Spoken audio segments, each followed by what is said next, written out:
Catalunya és un poble amb unes tradicions centenàries.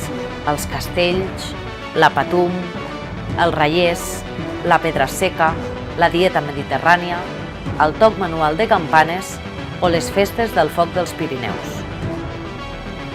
Unes tradicions que han passat de família en família, però com la vida mateixa i com la història d'un poble, les tradicions tenen pujades i baixades.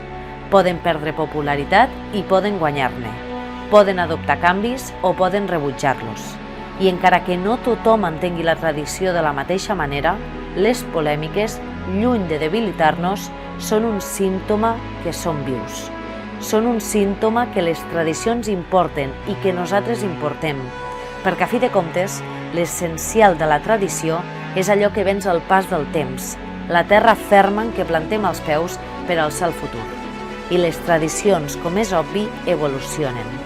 Necessiten mirar-se a si mateixes i al present per encarar el futur.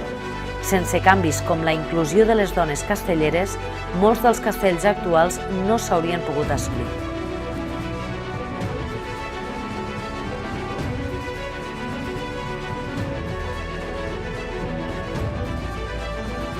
Com va dir Pau Casals, conservem aquestes tradicions que són l'ànima d'aquesta terra. Perquè si som aquí és perquè som tradició.